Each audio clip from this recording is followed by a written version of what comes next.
Hello friends, welcome to our YouTube channel. आज की इस वीडियो में electrician trade theory semester 2 module 7 से ट्रांसफार्मर से रिलेटेड एमसीक्यू और उसके सोल्यूशन पर डिस्कस करेंगे। इस मॉड्यूल पे टोटल 35 क्वेश्चन है, जिसे मैंने दो पार्ट पे डिवाइड कर दिया है। फर्स्ट पार्ट ऑलरेडी अपलोड कर दिए गए हैं, तो चलिए सेकेंड पार्ट को स्टार्ट करते हैं। फर्स्ट पार्ट में हम लोगों ने 230 नंबर क्वेश्चन तक डिस्कस किए थे, तो इस पार्ट में हम लोग 231 नंबर क्वेश्चन से कंटिन्यू करेंगे। तो चलिए स्टार्ट करते हैं इस मॉड्यूल के इस पार्ट के फर्स्ट क्वेश्चन से।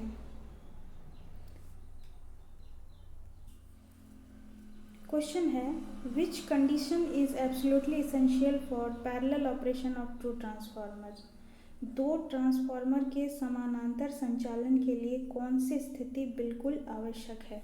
तो फ्रेंड्स, जब दो ट्रांसफार्मर को पैरेलली कनेक्ट करना होता है या पैरेलली ऑपरेशन करना होता है, तो उसमें कुछ शर्तें होती है। जैसे पहला कि समान फेज क्रम होना चाहिए, दूसरा समान वोल्टेज अनुपात होना चाहिए, तीसरा यानी समान ध्रुवता होनी चाहिए, और चौथा जो है वो समान प्रति इकाई इम्पीडेंस होनी चाहिए। ठीक है, तो ऑप्शन में हम देख लेंगे। ऑप्शन में क्या है? फर्स्ट ऑप्शन भार की प्रकृति, nature of loads. Second option है शीतलन प्रकार, type of cooling. Option C है कला अनुक्रम यानी फेज सीक्वेंस, या ऑप्शन डी है इस्तेमाल कुचालक की श्रेणी यानी क्लास ऑफ इंसुलेशन लूप। तो इसमें से राइट आंसर हो जाएगा वो है ऑप्शन सी, यानी फेज सीक्वेंस सही होना चाहिए दोनों ट्रांसफार्मर का। अगर ऐसा नहीं होगा तो फेज शॉर्ट सर्किट हो जाएगा। क्या हो जाएगा? शॉर्ट सर्किट हो जाएगा। तो ये बहुत ज़रूरी है पैरेलल ऑपरेशन में। तो इसका राइट आंसर हो जाएगा ऑप्शन सी, यानी फेज सीक्वेंस सही होने चाहिए। Next question, which construction technique is use to reduce copper loss in large transformer. बड़े ट्रांसफार्मर में तांबे के नुकसान को कम करने के लिए किस निर्माण तकनीक का उपयोग किया जाता है? फर्स्ट ऑप्शन है यूज ऑफ लेमिनेटेड कोर, पटलित कोर का उपयोग। ऑप्शन बी है by reducing core thickness, core मोटाई को कम करके। Next option by using grain oriented core, रवा उन्मुख कोर का उपयोग करके। या last option use stepped core arrangement यानी चरणबद्ध कोर व्यवस्था का उपयोग करके। तो फ्रेंड्स, बड़े बड़े ट्रांसफार्मर में कॉपर का नुकसान को कम करने या कॉपर का यूज़ कम करने के लिए स्टेप्ड कोर का व्यवस्था किया जाता है, यानी स्टेप्ड कोर इस्तेमाल की जाती है। तो इसका राइट आंसर हो जाएगा ऑप्शन डी, यानी यूज स्टेप्ड कोर अरेंजमेंट, चरणबद्ध कोर व्यवस्था का उपयोग करके। तो राइट आंसर हो जाएगा ऑप्शन डी। नेक्स्ट क्वेश्चन पे आते हैं। नेक्स्ट क्वेश्चन है, what is the name of transformer. Transformer का नाम क्या है? यहाँ एक फिगर दिया है। ये जो फिगर है किस प्रकार का ये ट्रांसफार्मर है? First option air core transformer, next option iron core transformer, या next option ring core transformer, या next option ferrite core transformer. तो ये जो फिगर दिया हुआ है ये है एयर कोर ट्रांसफार्मर यानी वायु कोर ट्रांसफार्मर। तो इसका जो आंसर होगा वो ऑप्शन ए इसका राइट आंसर होगा। नेक्स्ट क्वेश्चन पे आते हैं। नेक्स्ट क्वेश्चन है, Which transformer is used to measure high voltage installations? उच्च वोल्टेज प्रतिष्ठानों को मापने के लिए किस ट्रांसफार्मर का उपयोग किया जाता है? फर्स्ट ऑप्शन है option A pulse transformer, option B ignition transformer, या ऑप्शन सी पोटेंशियल ट्रांसफार्मर, या option D constant voltage transformer. तो इसका राइट आंसर जो है वो हो जाएगा पोटेंशियल ट्रांसफार्मर। ठीक है, हाई वोल्टेज प्रतिष्ठानों को मापने के लिए पोटेंशियल ट्रांसफार्मर यानी विभव ट्रांसफार्मर का उपयोग किया जाता है। ठीक है, जैसे ये जो पोटेंशियल ट्रांसफार्मर है, इनके प्राइमरी पे जो इनका प्राइमरी होता है, प्राइमरी पे थीन वायर का और अधिक लपेटे वाली होती है प्राइमरी वाइंडिंग, और जो सेकेंडरी होती है वो मोटे वायर की और एक या दो लपेटे की होती है। ठीक है, तो प्राइमरी अधिक लपेट वाली की जाती है, ठीक है, पतले वायर की। तो ये क्या करता है, ये पोटेंशियल ट्रांसफार्मर ये वोल्टेज का मान जो होता है उसको स्टेप डाउन करता है, ठीक है। वोल्टेज का मान को स्टेप डाउन करते हैं, जैसे प्राइमरी में 11,000 से 22,000 वोल्ट को ये सेकेंडरी में 50 से 110 वोल्ट में ये स्टेप डाउन करता है, ठीक है। और सेकेंडरी में इसके अक्रॉस एक वोल्ट मीटर को लगा दिया जाता है, जो वोल्ट मीटर 0 से 25,000 वोल्ट के स्केल पर अनुपातिक होता है। फिर इसका जो वैल्यू निकलता है, जो वोल्ट मीटर पे शो करता है, इसके अनुपातिक कैलकुलेट करके वोल्टेज का मान जो है वो निकाल लिया जाता है। तो इस प्रकार से पोटेंशियल ट्रांसफार्मर जो होता है, प्राइमरी जो वोल्टेज होता है प्राइमरी यानी 11,000 से 22,000 वोल्ट को ये 50 से 110 वोल्ट में ये स्टेप डाउन करके फिर मेजरमेंट कर लिया जाता है, ठीक है। तो इस प्रकार ये यूज़ में आता है। तो इस क्वेश्चन का राइट आंसर हो गया ऑप्शन सी, यानी कि पोटेंशियल ट्रांसफार्मर जो होता है वो हाई वोल्टेज इंस्टॉलेशन में हाई वोल्टेज को मेज़र करने के लिए इसका इस्तेमाल किया जाता है। तो राइट आंसर हो जाएगा ऑप्शन सी। इसी प्रकार से अगर करंट को मेज़र करना होता है हाई करंट को, तो उसमें हम लोग सीटी का इस्तेमाल करते हैं, यानी कि करंट ट्रांसफार्मर, ठीक है। नेक्स्ट क्वेश्चन पर आते हैं। नेक्स्ट क्वेश्चन है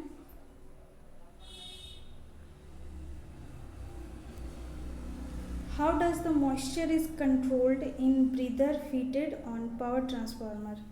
पावर ट्रांसफार्मर पर लगे हुए ब्रीदर में नमी को कैसे नियंत्रित किया जाता है।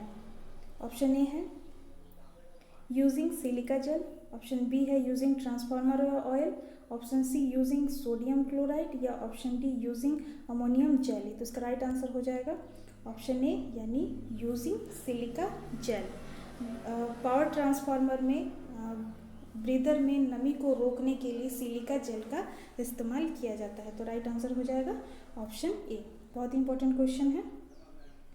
नेक्स्ट क्वेश्चन पर आते हैं। नेक्स्ट क्वेश्चन है which power loss is assessed by open circuit test on transformer. Transformer पर ओपन सर्किट परीक्षण द्वारा किस शक्ति हानि का आकलन किया जाता है। तो फ्रेंड, जैसे कि मैंने बताया था कि ट्रांसफार्मर पे लॉसेस को ज्ञात करने के लिए दो टेस्ट किए जाते हैं, दो प्रकार के टेस्ट। पहला होता है ओपन सर्किट टेस्ट, दूसरा है short circuit test. Open circuit test में आयरन लॉस को ज्ञात किया जाता है, शॉर्ट सर्किट टेस्ट में कॉपर लॉस को ज्ञात किया जाता है, ठीक है। तो यहाँ पूछा गया है कि ट्रांसफार्मर पर ओपन सर्किट टेस्ट से हम क्या ज्ञात करते हैं। तो आप आई होप आप समझ गए होंगे, आयरन लॉस यानी कोर लॉस को, ठीक है, उसी को कोर लॉस कहते हैं। तो यानी इसका राइट आंसर हो जाएगा ऑप्शन डी, ठीक है। इस क्वेश्चन का right answer option D. Next question पर आते हैं। नेक्स्ट क्वेश्चन है which is determined by the crackle test of transformer oil. Transformer के तेल के क्रैकल टेस्ट से किसका निर्धारण होता है। ट्रांसफार्मर में कई प्रकार के टेस्ट होते हैं, ठीक है। तो उसमें से एक है क्रैकल टेस्ट। क्रैकल टेस्ट से क्या ज्ञात किया जाता है। फर्स्ट ऑप्शन है एसिडिटी यानी अम्लता, ऑप्शन बी मॉइस्चर यानी नमी, ऑप्शन सी विस्कोसिटी यानी श्यानता, या ऑप्शन डी डाइलेक्ट्रिक स्ट्रेंथ यानी पराविद्युत शक्ति। तो इसका राइट आंसर हो जाएगा ऑप्शन बी, यानी मॉइस्चर। नमी को ज्ञात करने के लिए कि ट्रांसफार्मर तेल में नमी है या नहीं है, उसी को ज्ञात करने के लिए क्रैकल टेस्ट किया जाता है। क्रैकल टेस्ट में मेनली क्या किया जाता है कि इसमें इस्पात की एक ट्यूब ली जाती है, ठीक है। इस्पात की ट्यूब को एक और बंद किया जाता है और उसे बहुत ज़्यादा गर्म किया जाता है, ठीक है, एकदम लाल जैसा, लाल तप्त हो गया रेड, उतना गर्म करके फिर क्या किया जाता है इसमें और ट्रांसफार्मर ऑयल को डाला जाता है। डालने पर अगर वो तीक्ष्ण चटकने की आवाज़ किया, दैट मीन्स कि उसमें नमी है, ठीक है। और अगर वो छन छन की आवाज़ किया, ठीक है, दैट मीन्स कि उसमें नमी नहीं है, ठीक है। तो इस तरीके से क्रैकल टेस्ट किया जाता है, ओके। तो क्रैकल टेस्ट से क्या ज्ञात किया जाता है, तो ज्ञात ये किया जाता है कि ट्रांसफार्मर तेल में नमी है या नहीं है। तो इसका right answer option B. Next question पर आते हैं। नेक्स्ट क्वेश्चन है which material is use to make a core of power transformer, यानी पावर ट्रांसफार्मर का कोर बनाने के लिए किस सामग्री का उपयोग किया जाता है इनमें से। तो हम ऑप्शन में आते हैं। ऑप्शन ए है सॉफ्ट आयरन, नर्म लोहा। Option B rolled steel. Option C है कॉपर एलॉय, तांबा मिश्रित धातु। या ऑप्शन डी है कोल्ड रोल्ड ग्रेन ओरिएंटेड। ठीक है, तो इसका राइट जो आंसर हो जाएगा वो हो जाएगा ऑप्शन डी, यानी कि पावर ट्रांसफार्मर का कोर बनाने के लिए कोल्ड रोल्ड ग्रेन ओरिएंटेड का इस्तेमाल किया जाता है। तो इसका राइट आंसर हो जाएगा ऑप्शन डी। नेक्स्ट क्वेश्चन पर आते हैं। नेक्स्ट क्वेश्चन है what is the name of transformer, इस ट्रांसफार्मर का नाम क्या है। यहाँ पर एक फिगर दिया हुआ है, इसे बताना है कि ये कौन से प्रकार का ट्रांसफार्मर है। फर्स्ट ऑप्शन ए है auto transformer, option B core type transformer, option C shell type transformer, या option D audio frequency transformer. तो ये जो ट्रांसफार्मर दिया हुआ है फिगर में, ये है कोर टाइप का ट्रांसफार्मर। तो इसका राइट आंसर हो जाएगा option B. Core type transformer में इसके स्टैंपिंग से बनाया जाता है, जैसे सी और आई टाइप का अगर मिला दिया जाए तो इस प्रकार का बनेगा, और इसमें दो भुजा बनेगी। जैसे यहाँ पर दो भुजा, एक भुजा ये और एक भुजा ये। ठीक है, दोनों भुजा पर एक भुजा में प्राइमरी वाइंडिंग की जाती है और दूसरे वाले में सेकेंडरी वाइंडिंग की जाती है। ठीक है, सेल टाइप में क्या होता है, सेल टाइप में एम और आई टाइप का मिला के बनाया जाता है, जिसमें तीन भुजा हमें मिलती है। तीन भुजा में जो बीच वाली भुजा होती है उसमें सबसे पहले प्राइमरी की जाती है, उसके ऊपर सेकेंडरी वाइंडिंग की जाती है। ठीक है, इस तरीके से। तो ये जो फिगर दिया हुआ है किसका दिया हुआ है, ये है कोर टाइप का। ठीक है, एक में प्राइमरी वाइंडिंग है, एक में सेकेंडरी वाइंडिंग है। तो ये हो जाएगा ऑप्शन बी इसका right answer, core type transformer. Next question पे आते हैं। नेक्स्ट क्वेश्चन है what is the purpose of providing explosion went in A power transformer. Power transformer में एक्सप्लोजन वेंट प्रदान करने का क्या उद्देश्य है, यानी एक्सप्लोजन वेंट क्या करता है। ठीक है, ऑप्शन ए है एयर रिलीजिंग, हवा छोड़ना। ऑप्शन बी हीट रिलीजिंग, ऊष्मा छोड़ना। ऑप्शन सी प्रेशर रिलीजिंग, दबाव छोड़ना। या ऑप्शन डी है मॉइस्चर रिलीजिंग। तो एक्सप्लोजन बैंड का काम होता है दबाव को छोड़ना, यानी प्रेशर रिलीजिंग। तो इसका राइट आंसर हो जाएगा ऑप्शन सी। एक्सप्लोजन वेंट जो होता है वो मेन टैंक और जो कंजर्वेटर होते हैं उसको जोड़ने वाले पाइप में इसको स्थापित किया जाता है, यानी एक्सप्लोजन वेंट को। ठीक है, किसी कारणवश अगर जो ऑयल है ट्रांसफार्मर ऑयल, उसका अगर दबाव बढ़ जाता है, ठीक है, तो दबाव बढ़ने के कारण ये जो प्रेशर रिलीजिंग वाल्व है ये चूँकि इसके बीच लगाया जाता है कंजर्वेटर और मेन टैंक के पाइप पर। ठीक है, तो इन दोनों को सुरक्षा के प्रदान करने के लिए ही प्रेशर रिलीजिंग ये वाल्व जिसको कहते हैं, यानी एक्सप्लोजन वेंट का इस्तेमाल किया जाता है। तो जब अधिक दबाव बढ़ जाता है तो मेन टैंक और कंजर्वेटर को प्रोटेक्ट करने के लिए ये क्या होता है, इसमें जो डायफ्राम होती है वो फट जाता है, इसको हम प्रेशर रिलीज वाल्व भी कहते हैं। तो इस प्रकार से ये मेन टैंक को भी बचा लेता है और कंजर्वेटर को भी बचा लेता है। ठीक है, तो इस प्रकार से डायफ्राम टूटने के साथ ही फटने के साथ ही क्या होता है, तेल जो होता है ट्रांसफार्मर का तेल वो रिस जाता है। ठीक है, तो इसीलिए इसे हम कहेंगे प्रेशर रिलीजिंग। तो इसका राइट आंसर हो जाएगा ऑप्शन सी। नेक्स्ट क्वेश्चन पर आते हैं। नेक्स्ट क्वेश्चन है what is the function of Buchholz relay in power transformer. बिजली ट्रांसफार्मर यानी पावर ट्रांसफार्मर में बकोल्ज रिले का क्या कार्य है। बकोल्ज रिले से रिलेटेड कुछ क्वेश्चन पर हमने डिस्कस भी किया था। ठीक है, तो इसमें हम ऑप्शन देख लें कि इसका क्या कार्य है। मेनली जैसे मैंने बताया था कि बकोल्ज रिले जो होता है वो मेन सुरक्षा युक्ति है जो ट्रांसफार्मर में इंटरनल फॉल्ट हो जाने की स्थिति में एक अलार्म बजा देती है या फिर ट्रांसफार्मर को सप्लाई से डिस्कनेक्ट कर देती है। इस प्रकार ये सुरक्षा करती है ट्रांसफार्मर की। ठीक है, तो हम ऑप्शन में देख लेंगे ऑप्शन में क्या क्या है। ऑप्शन ए है प्रोटेक्शन फ्रॉम हाई टेम्परेचर, उच्च तापमान से सुरक्षा। या ऑप्शन बी है protection from moisture entering in oil, तेल में प्रवेश करने वाली नमी से सुरक्षा। या option C protection from pressure loading in tank, यानी टैंक में दबाव लोडिंग से सुरक्षा। या option D protection from both overloading and short circuit, अतिभार और लघुपथन दोनों से सुरक्षा। इसका राइट आंसर हो जाएगा ऑप्शन डी, प्रोटेक्ट करेगा from both overloading and short circuit. क्योंकि फॉल्ट कब आएगा, फॉल्ट कहने का मतलब क्या है कि ओवरलोडिंग हो सकती है या फिर शॉर्ट सर्किट, ठीक है। तो इन सब केसेस में क्या होता है, और बकवल्च रिले प्रोटेक्ट करती है ट्रांसफार्मर को। तो इसका राइट आंसर हो जाएगा ऑप्शन डी। नेक्स्ट क्वेश्चन पर आते हैं। नेक्स्ट क्वेश्चन है, वाई प्राइमरी और potential transformer is wound with thin wire and large number of turns. क्यों विभव ट्रांसफार्मर का प्राथमिक पतली तार और बड़ी संख्या में घुमावों के साथ कुंडलित किया जाता है। जैसे मैंने बताया था कि पोटेंशियल ट्रांसफार्मर का उपयोग जो होता है वो हाई वोल्टेज इंस्टॉलेशन में किया जाता है, हाई वोल्टेज को मेज़र करने के लिए, ठीक है। साथ ही इसकी प्राइमरी वाइंडिंग जो होती है वो पतले वायर की और अधिक लपेट की होती है, और सेकेंडरी जो होती है मोटे वायर की और 1 या 2 टर्न की होती है, ठीक है। तो इसमें ये पूछा गया है कि जो प्राइमरी वाइंडिंग है उसमें पतली वायर और अधिक संख्या में घुमाव यानी अधिक टर्न के साथ क्यों किया जाता है, इसका मेन कारण क्या है। तो इसका मेन कारण है हाई इंडक्टेंस के लिए, ठीक है, इसलिए हाई इंडक्टेंस के लिए।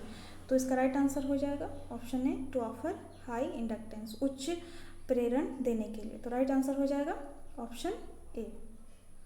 नेक्स्ट क्वेश्चन पर आते हैं। नेक्स्ट क्वेश्चन है,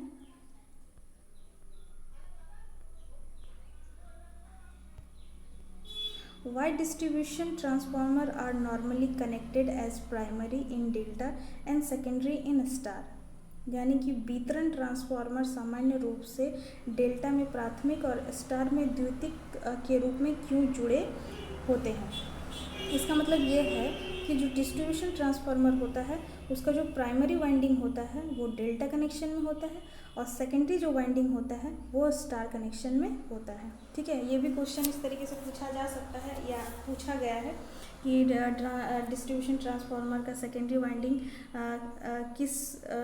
कौन सा कनेक्शन होता है उसमें, या प्राइमरी वाइंडिंग में कौन सा कनेक्शन होता है, ऐसे भी क्वेश्चन आते हैं, ठीक है। तो मेनली इस क्वेश्चन में पूछा गया है कि प्राइमरी डेल्टा है और सेकेंडरी स्टार है, ऐसा क्यों जुड़ा हुआ होता है। तो स्टार में हम जैसे कि जानते हैं इसमें 3 जो फेज़ है और साथ ही साथ तीनों का जो फेज़ एक साथ ज्वाइन करेंगे तो उसमें हमें क्या मिलेगा, एक स्टार पॉइंट यानी न्यूट्रल पॉइंट मिलता है, ठीक है। तो इससे क्या होता है, 3 फेज़ हमें तो मिल ही रहा है, साथ ही साथ हमें न्यूट्रल पॉइंट भी इससे हमें मिलता है। तो यानी कि हम इसे 3 फेज़ 4 वायर सिस्टम कहते हैं, ठीक है। तो ये जो स्टार में हम 3 फेज 4 वायर सिस्टम हमें प्राप्त होता है, उससे क्या होता है, डिस्ट्रीब्यूट करने में आसानी होती है, ठीक है। न्यूट्रल पॉइंट के साथ कोई भी एक फेज को दे दिया जाता है डोमेस्टिक के लिए, तो इस तरीके से क्या हो जाएगा, इजी डिस्ट्रीब्यूशन हो जाएगा 3 फेज 4 वायर सिस्टम में। तो इसका राइट आंसर हम देख लेंगे, ऑप्शन ए में क्या है, to avoid overloading, option B to maintain constant voltage, option C to reduce transformer loss, या option D to easy distribution of 3 phase 4 wire system. तो इसका राइट आंसर हो जाएगा ऑप्शन डी, यानी इजी डिस्ट्रीब्यूशन हो जाएगा 3 फेज 4 वायर सिस्टम में 3 कला 4 तार प्रणाली के आसान वितरण के लिए। तो फ्रेंड्स, इस क्वेश्चन जो था डिस्ट्रीब्यूशन ट्रांसफार्मर में हम प्राइमरी में डेल्टा में कनेक्ट करते हैं और जो सेकेंडरी वाइंडिंग है उसको स्टार में कनेक्ट करते हैं। क्यों कनेक्ट करते हैं, ताकि डिस्ट्रीब्यूशन जो हो वो आसान हो जाए, ठीक है, इसी के लिए हम इस्तेमाल करते हैं। और साथ ही साथ हमने क्या कहा कि हम उसमें एक न्यूट्रल पॉइंट मिलता है, इसीलिए हम उसे 4 वायर सिस्टम कहते हैं, 3 फेज 4 वायर सिस्टम। तो इसका राइट आंसर क्या हो जाएगा, इसका राइट आंसर हो जाएगा ऑप्शन डी। नेक्स्ट क्वेश्चन पर आते हैं। नेक्स्ट क्वेश्चन है, which type of EMF is induced in an ideal 2 winding transformer. आदर्श ट्रांसफार्मर 2 वाइंडिंग कहने का मतलब है में किस प्रकार का EMF प्रेरित होता है। तो ट्रांसफार्मर में याद रखिएगा कि ये म्यूचुअल इंडक्टेंस के सिद्धांत पर काम करता है, यानी अन्योन्य प्रेरण के सिद्धांत पर ये काम करता है, ठीक है। तो इसमें जो EMF इंड्यूस्ड होगा वो किसके से होगा, वो होगा म्यूचुअल इंड्यूस्ड EMF, ठीक है। तो देख लीजिए, ऑप्शन ए में दिया हुआ है self induced EMF, option B है mutually induced EMF, option C है statically induced EMF, option D है डायनेमिकली इंड्यूस्ड EMF। तो इसका राइट आंसर हो जाएगा ऑप्शन बी यानी म्यूचुअली इंड्यूस्ड ईएमएफ, अन्योन्य प्रेरित ईएमएफ। इस प्रकार का जो ईएमएफ होगा वो ट्रांसफार्मर में इंड्यूस्ड होगा। तो राइट आंसर क्या हो जाएगा? Option B. नेक्स्ट क्वेश्चन पर आते हैं। नेक्स्ट क्वेश्चन है how to determine copper loss in a transformer. एक ट्रांसफार्मर में तांबे के नुकसान का निर्धारण कैसे करेंगे, यानी कॉपर लॉस को ज्ञात कैसे करेंगे। ऑप्शन है रेशियो टेस्ट, अनुपात परीक्षण, ऑप्शन बी इम्पल्स टेस्ट, आवेग परीक्षण, ऑप्शन सी है शॉर्ट सर्किट टेस्ट, लघु परिपथ टेस्ट, या ऑप्शन डी है ओपन सर्किट टेस्ट। तो इस पर हमने बहुत बार डिस्कस किया है, ठीक है। ट्रांसफार्मर में कॉपर लॉस को ज्ञात करने के लिए शॉर्ट सर्किट टेस्ट किया जाता है। तो इसका राइट आंसर हो जाएगा ऑप्शन सी, ठीक है। क्या हो जाएगा? ऑप्शन सी, कॉपर लॉस को ज्ञात करने के लिए शॉर्ट सर्किट टेस्ट किया जाता है, और आयरन लॉस को ज्ञात करने के लिए ओपन सर्किट टेस्ट किया जाता है। ओपन सर्किट टेस्ट किया जाता है। तो इस क्वेश्चन का राइट आंसर ऑप्शन सी। हमेशा याद रखिएगा, कॉपर लॉस को ज्ञात करना है short circuit test, iron loss को ज्ञात करना है ओपन सर्किट टेस्ट, ठीक। Right answer option C. Next question पर आते हैं।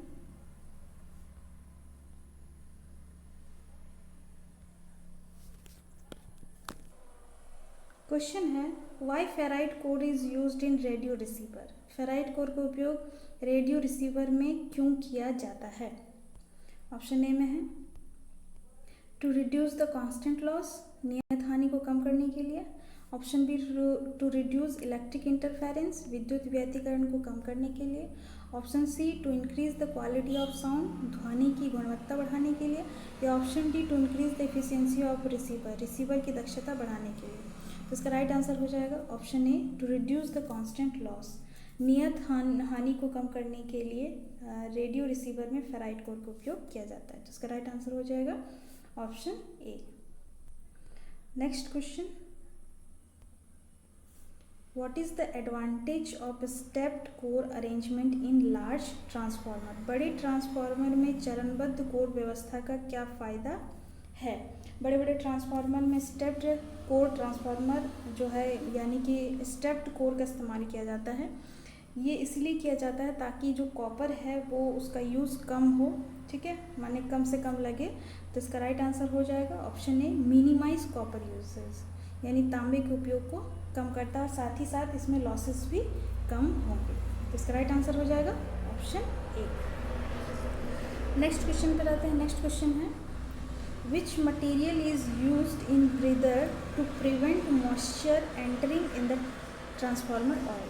ट्रांसफार्मर तेल में नमी को रोकने के लिए ब्रीदर में किस सामग्री का उपयोग किया जाता है?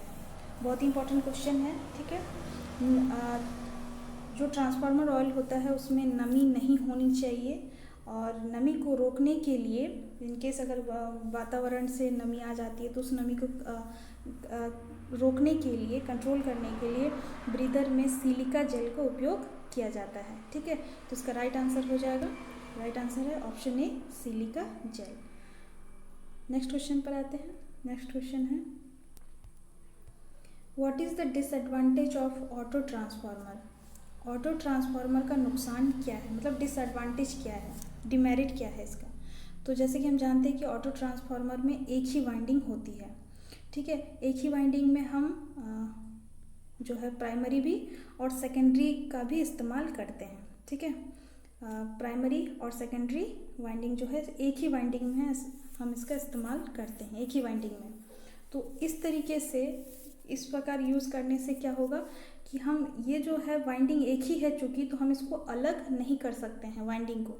भले ही हम इधर हम टैपिंग करके सेकेंडरी में जो है स्टेप अप या स्टेप डाउन इस तरीके से हम इस्तेमाल कर सकते हैं, स्टेप अप ट्रांसफार्मर या स्टेप डाउन ट्रांसफार्मर अलग अलग टेपिंग यूज़ करके, लेकिन इसका वाइंडिंग जो होता है वो एक ही होता है, ठीक है। तो अब इसका ऑप्शन में देख लेंगे। ऑप्शन में क्या है? मोर लॉसेस, हेवियर इन वेट, पुअर वोल्टेज रेगुलेशन, या ऑप्शन डी जो है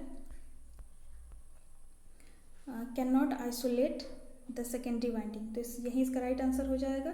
द्वितीयक वाइंडिंग को हम अलग नहीं कर सकते हैं, क्योंकि एक ही वाइंडिंग में हम प्राइमरी भी करते हैं और सेकेंडरी का भी यूज़ करते हैं, यानी इसमें एक ही वाइंडिंग होती है।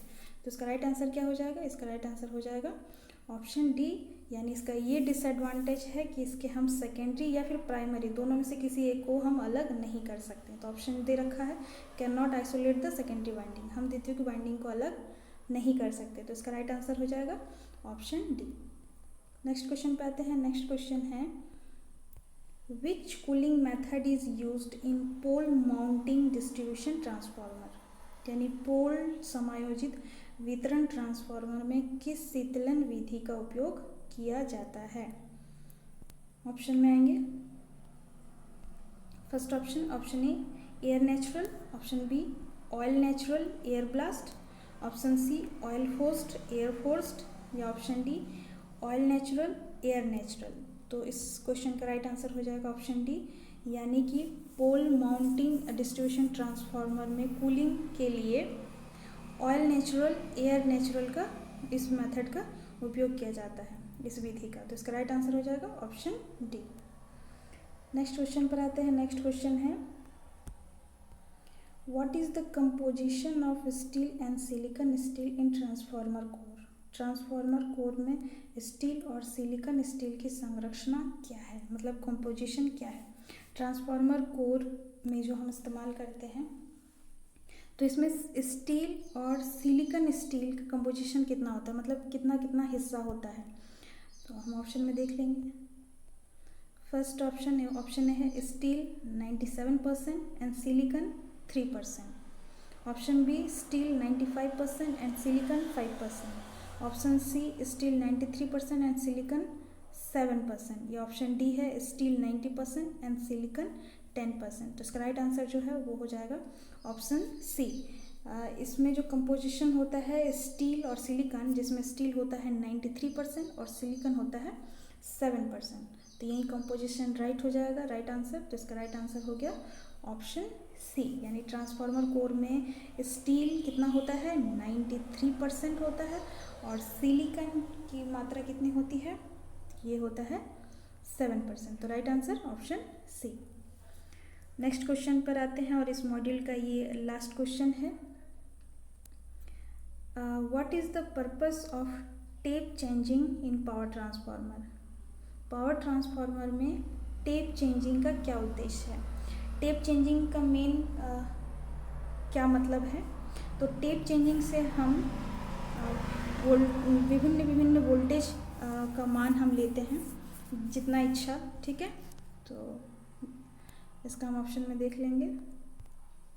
ऑप्शन ए है मेंटेन प्राइमरी वोल्टेज कांस्टेंट, प्राथमिक वोल्टेज स्थिर बनाए रखने के लिए। ऑप्शन बी है change voltage ratio in distribution, यानी वितरण में वोल्टेज अनुपात बदलने के लिए। ऑप्शन सी है मेंटेन सेकेंडरी वोल्टेज कांस्टेंट, यानी द्वितीयक वोल्टेज स्थिर बनाए रखने के लिए। या ऑप्शन डी है load the transformer for maximum efficiency, यानी अधिकतम दक्षता के लिए ट्रांसफार्मर लोड करने के लिए। तो इसका राइट आंसर जो है वो हो जाएगा ऑप्शन बी, यानी change voltage ratio in distribution, वितरण में वोल्टेज अनुपात को बदलने के लिए ही पावर ट्रांसफार्मर में टेप चेंजिंग किया जाता है और टेप चेंजिंग का यही उद्देश्य है, ठीक है। टेप चेंजिंग से क्या होगा, तो ये जो वोल्टेज रेशियो होगा वो चेंज होगा, किसमें, डिस्ट्रीब्यूशन में, डिस्ट्रीब्यूट करने में, यानी डिस्ट्रीब्यूशन में। तो राइट आंसर क्या हो जाएगा, राइट आंसर हो जाएगा ऑप्शन बी।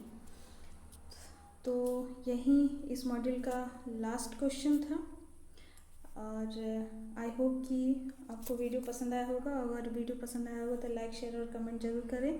उम्मीद करते हैं कि जितने भी क्वेश्चन डिस्कस किए सभी आपको समझ आ गए होंगे और सेकेंड सेमेस्टर का ये आखिरी मॉड्यूल है, यानी ट्रांसफार्मर। इसके बाद हम लोग सेमेस्टर 3 में जाएंगे। सेमेस्टर 3 के जितने भी सारे मॉड्यूल हैं उस पर हम लोग डिस्कस करेंगे, ठीक है। तो इस वीडियो को हम यहीं समाप्त करते हैं। सो धन्यवाद। जय हिंद, जय भारत।